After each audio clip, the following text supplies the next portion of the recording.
Mm. Welcome to the Awakening Podcast. You can find all our episodes on awakeningpodcast.org. We're on BitChute as Awakening Podcast. We're also on YouTube.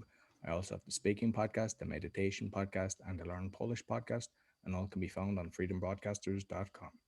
Today, my guest, please welcome Benjamin Sklivas. Did I do it justice? No? It's pretty much a verbatim on how you pronounce it. So I'm glad that we've gotten to this point in time where my name is starting to get pronounced, let's say, quote unquote, properly. So that's all I'm aiming for at this point in time. Brilliant. So thank you for having me, and I'm really looking forward to being on the show. So, first of all, you might just introduce yourself to the listeners. So nice to meet you guys. My name is Benjamin Sklivas. I am from Montreal, Canada. You know, the place where the French are from, and I work as a business development director at Boost. We are a in-house marketing agency. We work front end, back end, and specifically in overall SEO. I am here today to talk about my story and how I've persevered through so much adversity. And I'm really hoping that you guys can get some value. And if you do, reach out, because I'm really all about giving back and really trying to get the direction in regarding, personal growth and all around just mental stability and mental health. And so I'm just really thankful that you had me on the show, and I'm looking forward to the opportunity. So thank you again. No problem. Yeah, looking forward to discussing this. So, I suppose before we get into the actual what the topic is that we're going to discuss, like you might let us know your awakening moment, because I always like to know when you realized everything isn't kind of right in this beautiful world that we live in. Yeah. Oh God, where can I start? Honestly, that's a very good question. I feel like there have been a couple of moments, honestly, where I've just, where you have that moment where you really sit back and you're like, oh, yeah, that's it. That's the direction I need to take. So I really realized that when I think the first time I realized it was, end of high school, really. I realized, I wasn't the same as everybody else. I wasn't that, normal kid that everybody really wants and everybody has, and, parents of that scholar or that, athletic person. And there was just me. I was going to a school. I was hoping to pull in 60s. All right. And I realized that, my parents had put me on medication my whole life. And they told me that that's how you're going to learn. That's how you're going to be the normal kid. It's by taking this pill, and then that will help. That will happen. You'll be smarter and better and well performed. And it honestly sounded like this infomercial that I was like getting to become this transformer of a person, right? And like little do they know, and little do they tell you the adverse side effects that you're going to get from all of this, and how it's going to impact your life, and how you're going to really depend on it for the rest of your life. And so I'm at a point in time where I've really realized that, is this something that people with ADHD need? Is this something that we need to give our children? And we were discussing this earlier about how, we in Western culture, we're overprescribed these kind of medications where, it helps us become a better version of ourselves. And I think that I really had the awakening moment when I realized that, like, why do I need to listen to whoever is making these pills, because apparently they're going to make me better, right? So I really realized it in high school, and then I realized it again in university, and I'm realizing it again now. And I'm realizing it, and I'm finally starting to listen to my parents when they said, Ben, you should probably stop taking your medication. You're going to be a better person without it. And I think I honestly think that the reason that I continually took these medications was because, I was scared. I think that is a huge part of it. It was fear, right? I was scared that by not taking pills, I will not be the person that everybody else expects me to be, right? And at this point in time, it's like, who cares about what these people think about me, or the direction that I'm taking, or, my personal journey to become the person that I'm meant to be, right?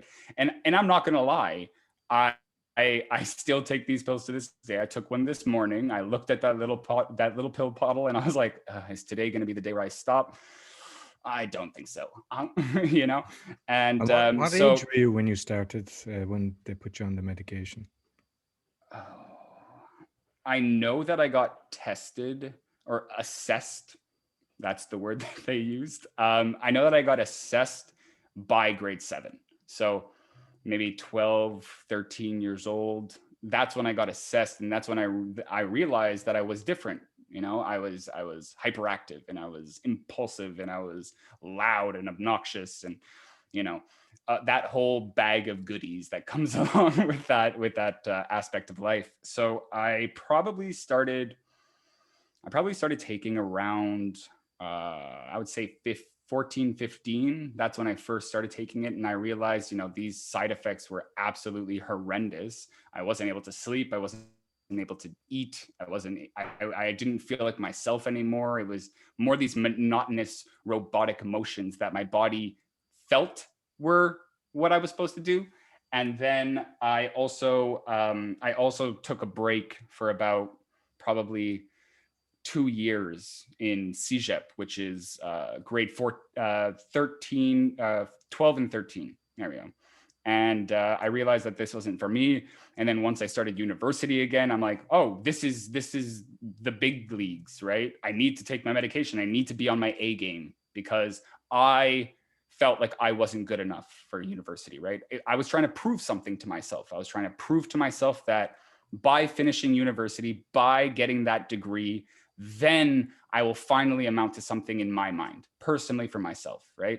So here I am today, and I'm still doing the same thing. And I told myself, whatever, end of university, that I would stop. And then I told myself when I got a corporate job, I would stop. And then I told myself after the corporate job, I would stop. And here I am, looking at myself, and still to this day, looking at that bottle thinking, is today going to be the day that I stop, or today going to be the day that I don't need this Is it the medication? same one that you're taking all the time, or has the medication changed over the years? Oh my God, I've gone through a plethora of different medication. It was like, it started off with Concerta, and then Concerta was horrible. And then I moved to, I think it was Adderall. And then I realized, like, hey, I'm taking legal meth. I didn't realize. And I was like 16. Like they fed this to me at 16 years old. And then once I finished, I think it was once I finished university, that's when I started taking Vyvanse. And Vyvanse has been okay. This has been probably the one that's worked the best. I feel the most myself. I feel emotional again, because I think that that's like one really big thing that people taking this medication don't realize, is that it turns you into a robot. I find that it makes your motion and the way of thinking never about the present moment.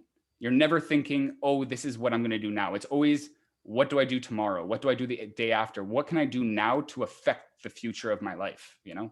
So I realized that it's hard, especially for people in Western civilization. We are overprescribed, we're over medicated. I had we were talking about that earlier, Dr. Sherry Timpton, and I read something from her. It's apparently 11.5% of children are on drugs in America. That is scary. And I mean, like, it's not like that in Europe. Maybe it's getting worse, but like, did you ever research the side effects yourself? I mean, obviously, besides feeling them, did you ever actually look at the different kind of side effects that these different drugs can cause? I only started looking up the side effects once I started feeling the side effects. And I think the more and more I became self-aware, the more and more I started to realize, oh yeah, these are side effects. Oh yeah, this sucks. And like, I just kept doing it, these side effects. The worst one was, people with ADHD have a hard time with emotional regulation, right? So we get really, really happy or really, really sad. So it's kind of like bipolar, but not. And so I really started realizing that there were side effects, because I would get these fits of anger, just like so mad for absolutely no reason, because what it does is that it numbs the emotion until it gets to the point where it's like boiling. And then it, like, here you go, feel this one. It's like it just shovel passes you a bag of, anger. And so I realized, I'm like, this is absolutely horrible. It's ruining my relationships. It's ruining my friendships. It's ruining, my education. I can't sleep. I can't eat. I can't fuck. Like I was at a point where I was looking at myself living these events. It was like an episode of Cheers on repeat kind of situation. So I can't even say that I'm over it now, but I know right now at this point in time, I'm looking back at it and I'm starting to think, here, sorry, 1 second. No, you're good. Okay, so what I was saying is that I was at this point where I'm still at this point where I'm looking at myself and I'm thinking, do I need to take this medication? And I think now more than ever, because of my self-awareness, I'm realizing, more and more I'm taking in different types of content. The more and more I'm listening to people that are a little bit more educated and that have less of a foot in that, in that pile of money that everybody's talking about, that everybody's going after, So I'm starting to realize maybe these pills aren't necessarily for my better. Maybe these pills are running on a different type of agenda, And I think that that's something that I'm starting to realize, and that I'm finally able to admit, like, maybe I have a problem, Like, is that something that you can say? Like, this is legal. They're prescribing it to people. Why do I feel like an addict? Is my real question. Why do I feel that way when I'm just trying to become the norm? And I think that's where I'm starting to realize things, is that I don't give a shit if I am normal. I know that I'm not. I know that I have really, really great qualities, and I know that I have not so great qualities, I always tell people, it's like, if you define normal, there's no such thing. Yeah. Because I mean, when you get to know somebody, everybody's got something. So, but like, how many tablets do you have to take a day? How often? One. Just one. Okay. One pill a day. And that is what makes me normal, right? And like, the worst part about it is that, so for a lot of people that don't know, Canada has public health care. God love it. Thank you, Justin. Yeah, if Trudeau. it was America, you'd need to have three houses. You'd have 3 houses just to cover that. Yeah. I would have 3 mortgages. Okay. And so what I'm realizing is that I've gone through these periods where, I went and my insurance wasn't covered, and I'm looking at the price of these medications, and it's like $150 for 40 pills, and I'm looking at it now, and I'm looking at it now, and I'm going with, since I got fired, right? I've gotten fired a lot. Let's just put that out there. I've gotten fired a lot, and especially after when I was working for Pornhub, I got fired for being impulsive, like always, obviously. But what really happened was that I looked at it and I went to the medication, and I tried to get more, but my insurance was out, right? And I think that that's a really huge problem that people with ADHD have. It's like, you need this pill, quote unquote, right? And they tell you need this pill, but actually you need to pay an arm and a leg to become normal like everybody else, or our definition of normal like everybody else. But now you need to pay for it. Now you need to pay to become the person that we tell you to be, I think that's where it's a little bit skewed. Mm-hmm. And I think that's why I'm starting to gravitate towards, different types of content where I am not told who to be, but told how to be, rather. Yeah. Do you see where I'm coming from? No, definitely. I mean, I think like the medical industry kind of conditions you to think that you've got a problem, and to be normal, you must take this tablet. And exactly. I mean, like, I've investigated a lot of pharmaceutical industry, and in Ireland, we've got all of them for tax reasons, right? They basically, there's a tax loop. They don't really pay tax. And serious. I've got a top consultant, and I asked her which ones don't give kickbacks. She said they all do. So they're all bribing, like, the doctor. So a doctor is saying to your parents, oh, your child needs this, it's very important for him to be normal. Your parents just want to do the best in life for you, because obviously they love you, they want the best for you. So they listen I to would their hope. doctor, assuming the doctor has got your best interests at heart. And Yeah. unfortunately, there's 90+% of doctors, and they're loyal to the dollar, which, and now we can see a lot of it with what's going on around the world. And it's like, how were things with your family when you went on that? Was like, how did Hmm. the medication kind of interact with being at home with parents?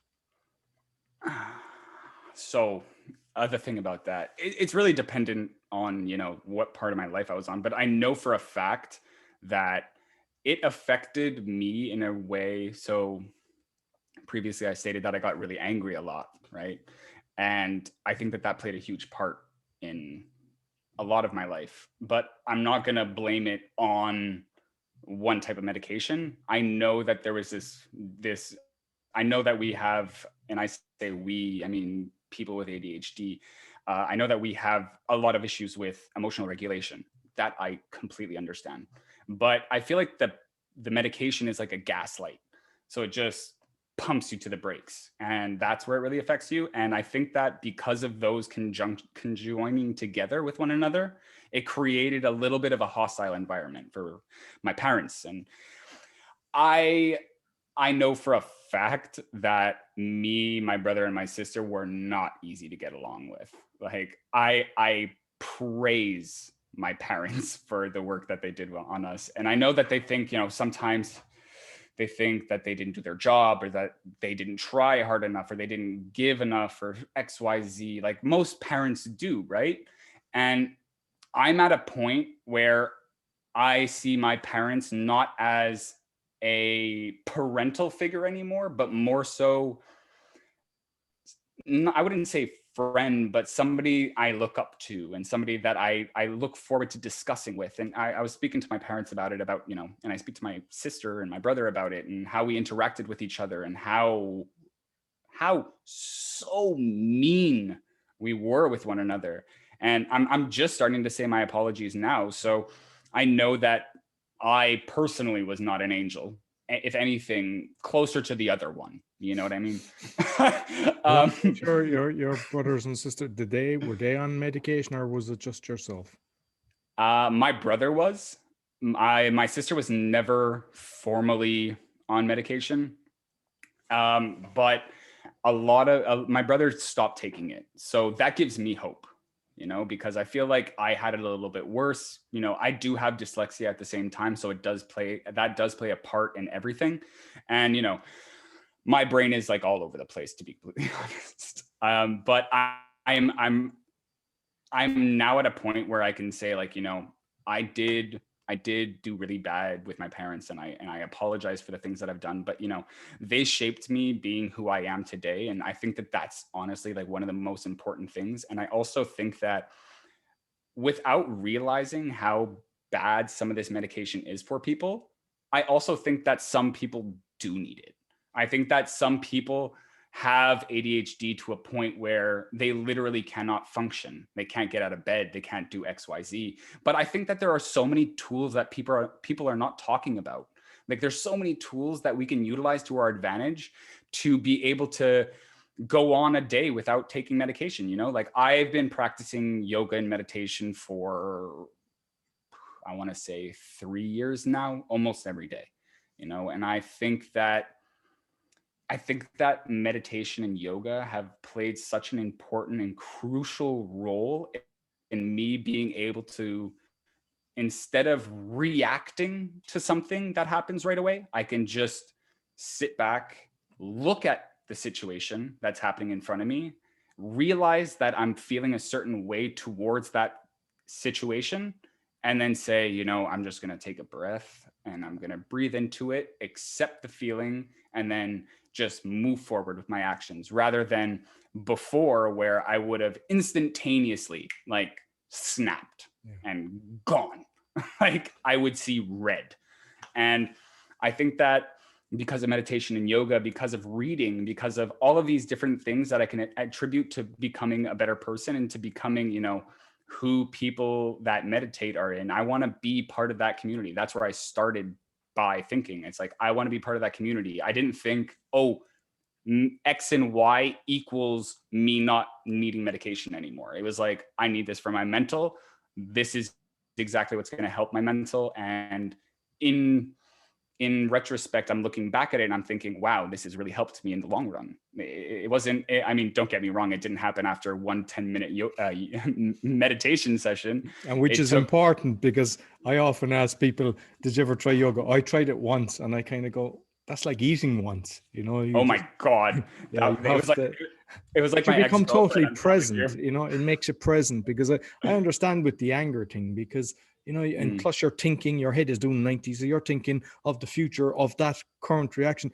Whereas when you're really getting intimate, you're just looking at it. If you get hurt, you acknowledge you've been hurt. You don't try to, you know, push it down, because most people do that. They push it down and then that's when it just explodes. But so that's why I would highly encourage people to You delve need to into. That's take it at brilliant face that you've done. value.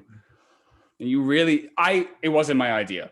And I was the person at the beginning, like I was sitting down, and that's like sitting down a 2-year-old.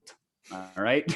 Like I had the energy of a 2-year-old, and it's like, sit down in a quiet place, close your eyes, and don't think of anything, which is basically like one of the unspoken rules of how what you cannot do with somebody with ADHD. And it's just like your mind is on repeat.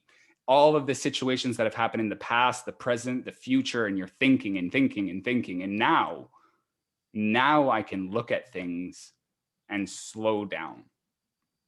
And don't get me wrong, I am nowhere close to perfecting anything. Like I can promise you right now that this will be something that I do for the rest of my life.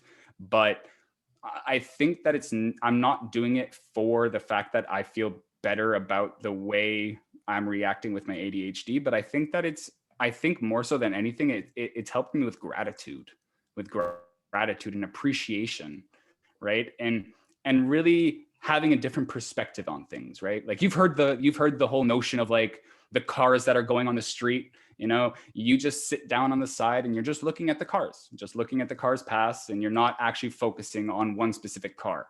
And so I've realized that, but don't get me wrong, I always end up staring at a car once in a while. So I don't think anybody's perfect.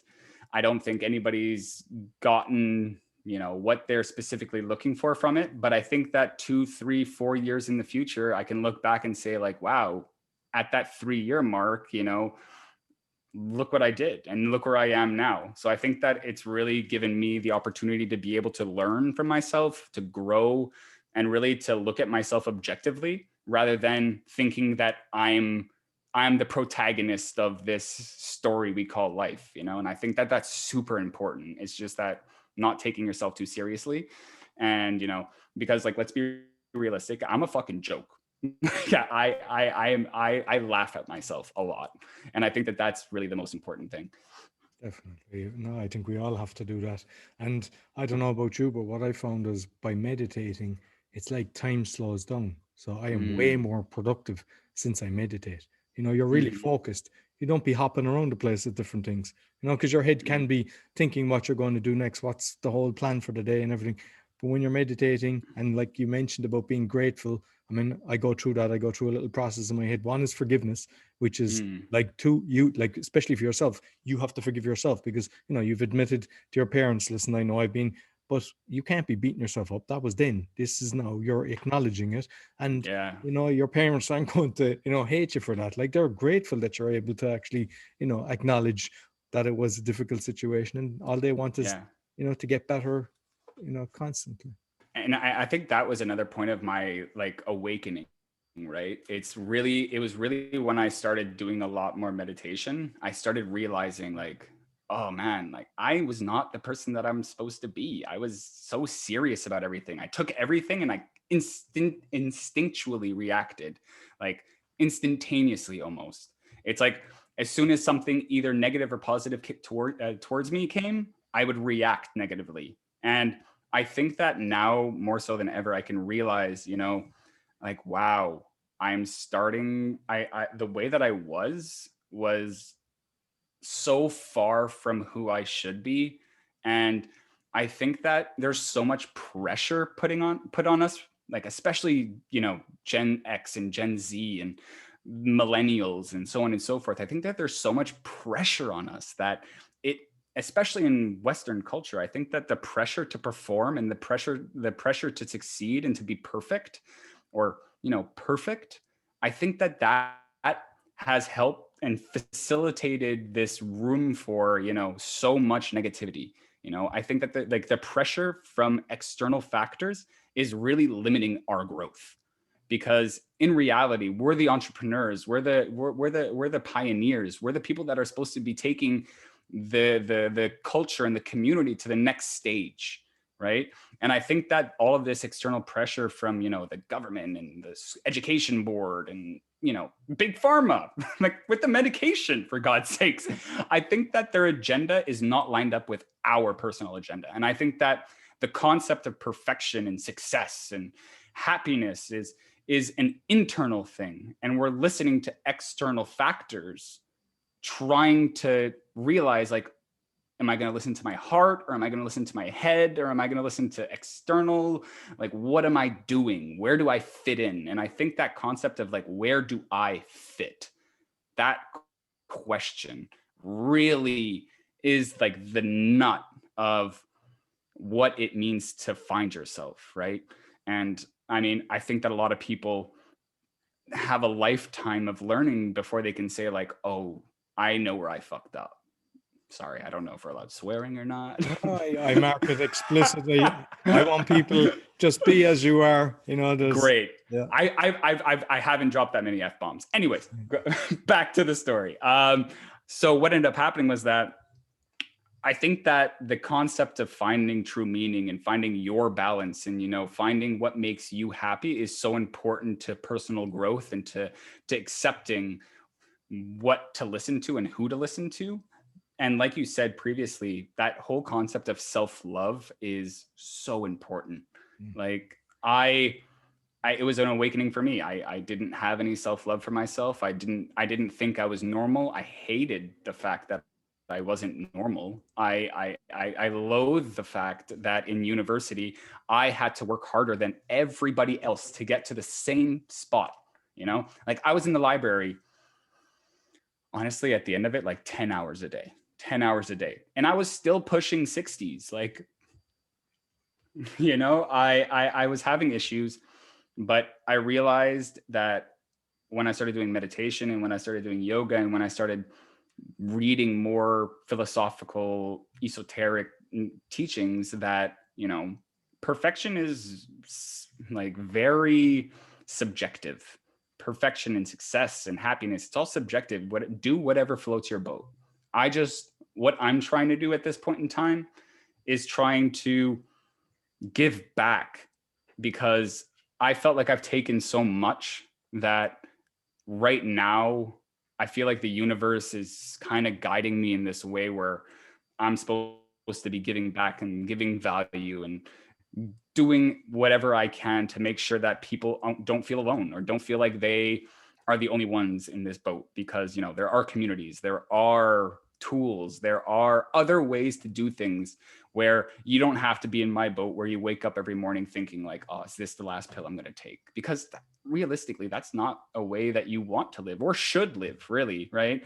And I feel like I was watching this documentary last night, and it said, these people that are on these pills, once you put them on the pills, how are they going to get off? How are they going to stop taking them? Is it going to be 3 months? Is it going to be a year? Because they will come back. So I guess I'm just at this point where it's like, I'm trying to make sure that A, I don't come back. And then B, if you ever feel like you need to discuss or communicate the type of things that you're feeling, just know that you're not alone doing it, because I felt it. I've gone through that fight, and I came out alive. I mean, don't get me wrong. I feel like I metaphorically lost a leg, but I think that we're at a position right now where I can finally say I feel like I'm starting to go on my own track and starting to give back the way that I feel like I should. Perfect. So, like, regarding weaning off, because I know whether it's blood pressure tablets, heart tablets, diabetes tablets, a lot of the times they want a patient for life. Is there because I know that some medication you can't just go cold turkey and just stop. Have you kind of investigated, or do you know, like, should you just kind of, instead of having one every day, you cut it down to one every second day and just wean it off, easy? Do you know the best way of, rather than going cold turkey, because your whole body can be affected because your body's been, used to this medication for, Yeah. 10 years plus. Oh God, thinking about that, Jesus Christ Almighty. I've done cold turkey multiple times. I do cold turkey on the weekends. I don't take my medication on the weekends. I'm at that point in time now.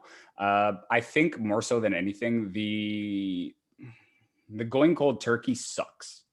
Like, I'm not gonna lie. There's no way around it. First, it is your body physically being affected. So I'm tired all the time.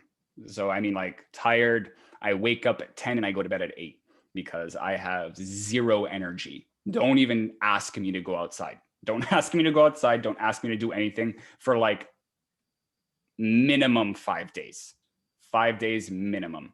And then the mental of it all is that you're mentally exhausted, so you're not thinking at the same.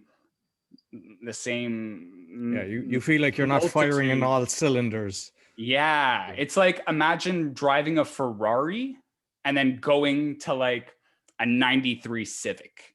Okay. You've just insulted everyone now with a 93 Civic. I love the 93 Civic. Hatchback, great car. Okay. I'm making a comparison so that everyone can understand where I'm coming from. Okay, fine. Like, but let's say a 91 Lancer. Okay, fine. Whatever. You know where I'm coming from. So it's like you are not thinking straight. And then when you are thinking straight, you have a million different thoughts in your head at the same time. And then, but the one thing I do like about it is that I get my appetite back and I'm eating like a champion. Like put me in the Coliseum because I'm ready to fight. All right. But once those 2 weeks are done, then you're starting to go back to normal again. Then you're starting to be able to give back. And then you're starting to be able to do all the things that you used to do and that you thought you weren't able to do without the medication. And then you're starting able to do it again. So I always had this, am I going to take it today or am I not going to take it today? Did I take it today? Type question, So I think that it does have a lot of really bad side effects, especially when you go cold turkey. But I don't think that you can do anything else. There's no like take one day, then don't take another day. It's kind of like it only works for 8 hours. It goes in your system and then it leaves your system. And then when it leaves your system, you're crashing hard because it's right. What was that movie? The movie about the pills there. Geez. So whatever, you know what I'm talking about. Yeah. I hope everyone knows what I'm talking about. You're talking about the Matrix. It could be any. Honestly, could be the Matrix too. Honestly, Bradley Cooper. Anyways, so it's like that. You see differently. You see differently. You think differently. You feel like you're a king. You feel like you're on top. And then then there's those side effects where you kind of forget to eat or you kind of forget to do any other thing, and you're very like blinders on as a horse. That's basically what it is, right? They're like priming you. It's like, okay, take this. It's almost like coffee, just like coffee on drugs. And coffee inside Red Bull. It's coffee inside Red Bull with a shot of like, let's say, speed. Okay. And then and it's overprescribed and it has its own black market, like in school. Whoever sold it, who would do that, right? Whoever did sell it, like when I was in university, my first year, it's like people were buying them for like $25 a pill, like $25 a pill. That is insane. I didn't have enough money. Like I didn't have enough money for eating at one point in the year. And I was like, okay, screw it. I'm a drug dealer now, And I was fueling the education system. So, by the way, you're welcome. Okay. So, thank you for that. Hats off. But a lot of it has to do with this, there's this black market side and there's like all of this overprescription. And I just want to go back to a point where I didn't need it. And hopefully by the time I have children and hopefully by the time my children have children, there won't be a need for this, because I personally think that this is some kind of cultural evolution. People are talking about it as a superpower. I'm talking about it as a superpower, for God's sakes. It helps you focus on the things that you want to learn. It like, I've had so many trends, I'm going to call them, where I just like highly invest in things. Like, I really liked up close magic for a bit. Like, what? But I can do a few tricks really well now. So I think what it does is that it gives you knowledge, a little bit of knowledge on a vast amount of topics. And I think that that's why I like speaking so much, is because I have that vast knowledge about so many different things. Like, ask me about bonsai trees, right? Like, so I think that there's like a whole bunch of pros and cons to it. But overall, I don't think that you should let this pill tell you what to do. Don't let it guide you, because what triggers you to when you did get off of, like, what makes you go back? Like, do you have to go to the doctor for a checkup and they're trying to push you to get back on it? But what's the trigger once you stay off it, once you try to get off it, that you jump back on it? What happens that makes you want to go again? I think where it gets me is all internal. It all goes back to that narrative about self-love, or like, you're good enough, or self-reassurance. And because I had an issue, I am currently working with an issue of external validation. I have an issue with that. It's what ended my last relationship, which I don't even want to talk about that right now, because that's going to make me cry. But it was this need I had for consistently needing external validation and consistently needing people to tell me, like, oh, you're good enough, or, you're not dumb, or you can make it. And I think that the reason that I went back to the pills at all times and always was like, oh yeah, I have them in my back pocket for that just in case moment. It's like, what if you have an interview with this really big company, and this really big company, it's like, they want the best you. So obviously you're going to go back to your medication, because you're not the best you. Hello, you. Obviously you're not the best you when you're not on your medication. And then there's this whole internal narrative about, are you good enough to get that job without your medication? Are you good enough to make that sale without your medication? Like, and it's this, I think it's the system that's been conditioning people to think that way, because the reality is the best you is you, without I any. completely agree. But because that's how they're doing it, and because there's so many different people that are on it, once people start repeating something and hearing it, then they believe it. And whether it's true or false, if you hear something enough times. And what about, like you mentioned in the schools, like when if you're drinking, what's the difference then? Because I know some medications, if you're on alcohol, is it like, does it go on steroids once you're take some drinks with it? That's a really funny story. So I went to the biggest party school in Canada. Okay, verbatim. We like to drink. I also was taking medication.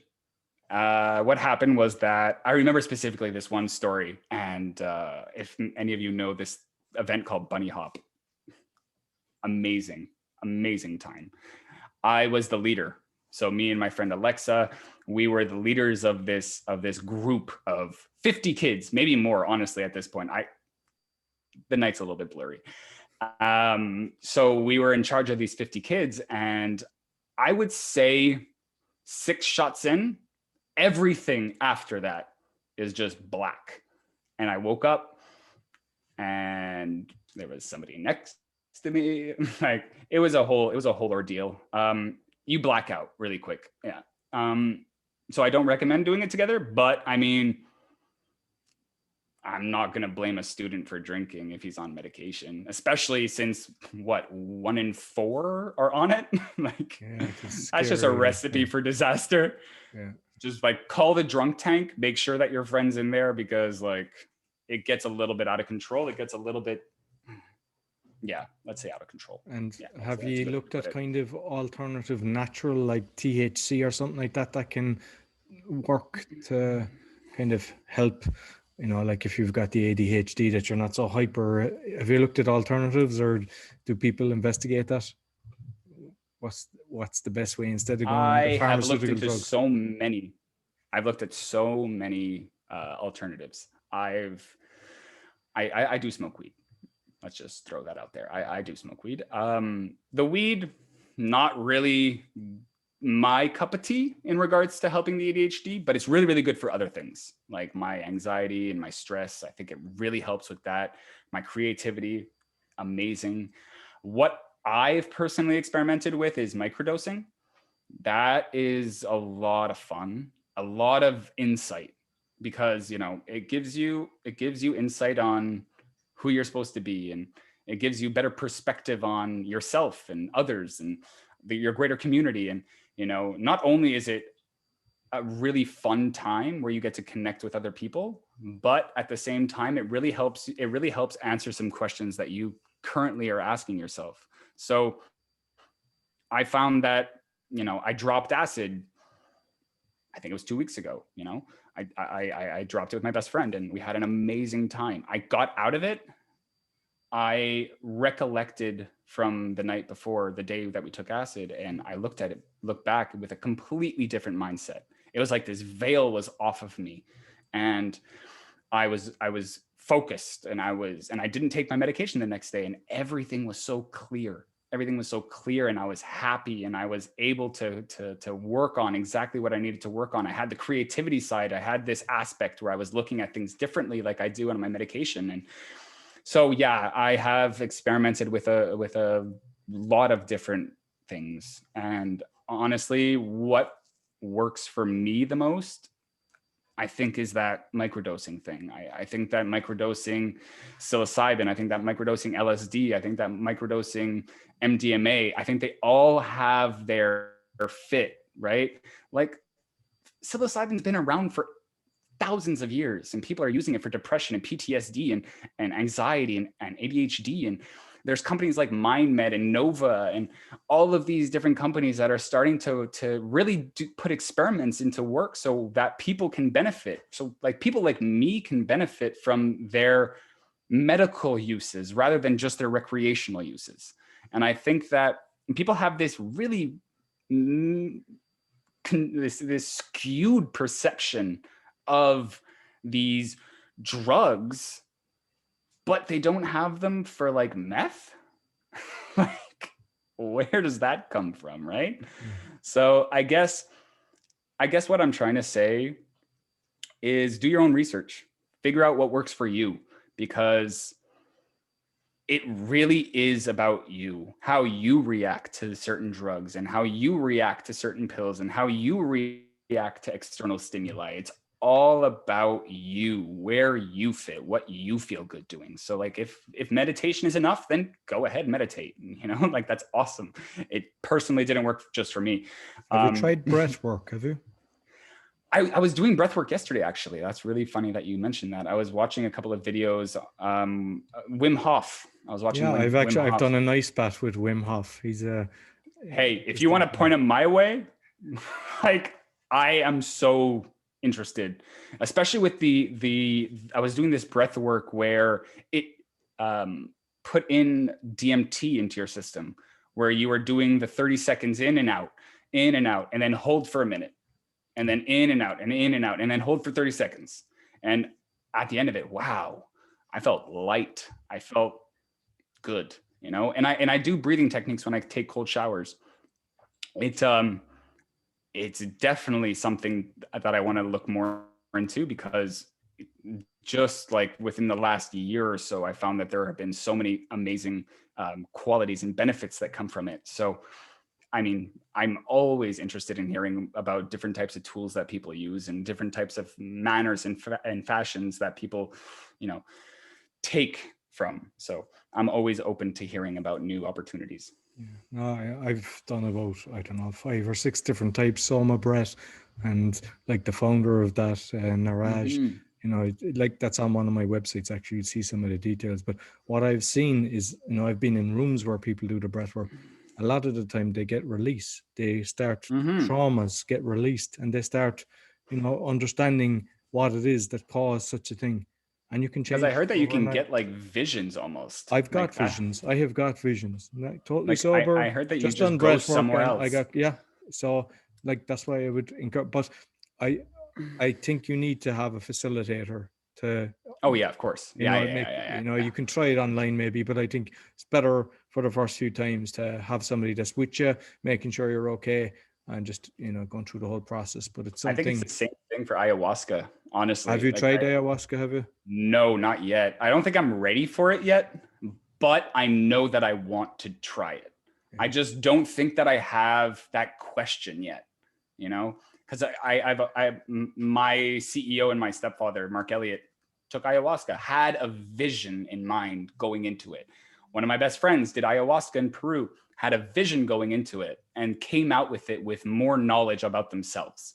And I am at the point where I can realize, yes, I think I can benefit from it, but I'm also aware that I don't think I have the question to be answered yet. So I don't think I would be able to benefit to the most that I could from ayahuasca yet. So I think that it's going to take a little bit of time, but I'm young. I don't think that I'm going anywhere anytime soon. So I'm looking forward to the opportunity to do so, but I'm going to keep my awareness open. Let's call it that. And I wonder how we can prevent the doctors from prescribing and, giving, the wrong information to parents, where they're, trying to get children on drugs that are obviously addictive. So, Yeah. it's like, I think, you've obviously got friends that are probably that have taken it as well.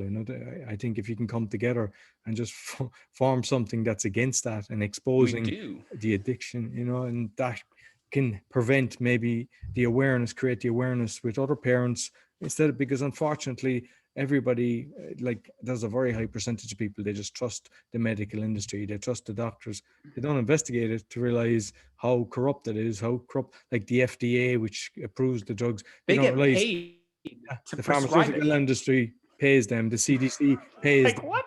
Each one of them have been caught for corruption and everything. So, like, if people Exactly. realize, there's very few realize that, but if you start delving into that and looking at that, then, the chain reaction, because I mean, you would be very conscious that you have children, you don't want them to go on the same path. You would look at all the That's alternatives. exactly what I'm trying to do, because I know for a fact that the realistic probability of one of my kids having ADHD rather high. So I think that right now I'm doing a lot of research for myself, but I think that it's going to be able to benefit not only myself but my family. And that is something that I'm really going to do a lot of work into, is just understanding where I'm getting my information, how I'm interpreting that information, and how I'm going to use that information in my day-to-day life. I think that the whole education system is flawed. And a lot of the children, I mean, I used to be told I'm daydreaming all the time, we're bored Oh yeah. because we're creative.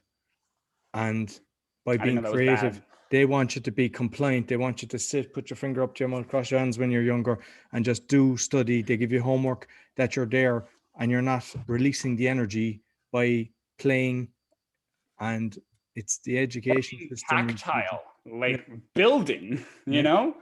I think that I have like so much to say about education and honesty. Like I don't think that anybody in marketing needs to get a degree. That's like bar none. Don't think you need a degree. I think you need a degree for like psychology, for medicine, for those kind of aspects where you're going to help other people. But in regards to understanding and learning theories and quotes, I guess, or definitions, I don't think you need it. I think that standardized testing is a complete piece of shit. like I'm gonna call it out for what it is. No, I agree I with you. hate. It's like here. First of all, I don't really know how to like in regards to like reading a question when there's double negatives. I get screwed, right? So it's like standardized testing. It's like, oh hey, here's a double negative, and then pick option A through E. I'm like, God damn it, are you kidding me? Like I always got my points, not for getting the answer, but for writing my reasoning. That's where I got my points. So the fact that I'm getting a 0 on something, even if I show reasoning, nah, man, like that's some bullshit. Like for example, like I think that so many different people are starting their own types of education. I think that's amazing. My parents were talking to me about it, you know, like different types of education. I would have homeschooled you. I would have done this and this and this. And instead of going to school, we would have traveled. We would have learned from culture. We would have learned from community. And I've had a friend that's done that. I've had a friend that literally just traveled the world and was like with tribes in Africa, and then, you know, exploring in Prague, like the water basins and stuff like that. And I'm like, I wish that I could have done that, learned through experience rather than learning through textbooks. I think that it engages, but at the same time, it also makes you want to learn about other people and want to learn about different cultures, which is what I love, because, you know, I mean, sociology is one of my degrees, right? So obviously I'm interested in culture and society. But I mean, I think there's so many better ways of getting education and feeding our children education and teaching our children than we currently have right now. Yeah, my son, it's in Poland, but the school that he's going to copies the Finnish system. Oh, that's awesome. Like That's obviously his main language is Polish, but they have English, they have Spanish, plenty of art, they do the PE and everything. I mean, that was all kicked out when I was in school. They don't get homework, they don't have exams, and he is just happy. He's living, I mean, he's just 7 now, but like you can, I He's see, just 7. but like we started when we were 4, but we were doing homework at that stage, you know, you were going home. And the reason is to stop you playing with your friends, stop you being creative and stop. So I would like encourage people, because a lot of that comes back to the medication as well, I think, because if you're bored or you're frustrated because you're doing something you hate and you have to learn, like for me, it was poetry. We had to learn 2 poems a night. That used to freak me out. So what was the purpose of that? What did I ever have to get a job repeating someone's poem? No, it was a waste of my life. And if I got it wrong, I had to write out the poem 100 times. You know, that's insane. And that's going on across the world. And I think a lot of the time it's the child is reacting to stupidity, but because the parents are telling them go through this tunnel of the education system because they have trust in the government, then you have all these different things. And that's why, unfortunately, the corrupt government in cahoots with the pharmaceutical industry are pumping these tablets. So I think awareness is everything. I love what you're doing. You're going around, you're spreading the message, and I appreciate it. I appreciate your time. So how can people get in contact? Because I know you love people to reach out to you. How can people? Yeah. Oh my God, I love people. So I blog. I love guesting on podcasts, and I also am starting to put out, you know, webinars and so on and so forth. So honestly, guys, reach out on Instagram at Ben Sklivas. Also reach out on LinkedIn, and the website's coming soon. I really want to hear your feedback. Like, what do you guys want to hear about? What do you guys need help with? Let me know. I am more than willing to help and to really just speak. If you guys need just somebody to talk to, let me know. I promise I don't bite. So Yeah, thank you again for having me and for giving me the opportunity. I swear I'm going to tell my parents and they're going to freak out. So let's see where things go. And honestly, I can't wait to speak again on, I think that you're a great guy. And I think that you're really giving out the type of content that I'm currently trying to align myself with. And the type of vibration you're on is really, really what I'm aiming for. So hopefully this relationship flourishes, and hopefully we're able to really benefit one another moving forward. So thank you again. Thank you. So that's all for the Awakening podcast. You'll find all our episodes on awakeningpodcast.org. As I mentioned, we're on BitChute and YouTube. Be sure to give us a thumbs up, a share with your friends. Until next week, take care.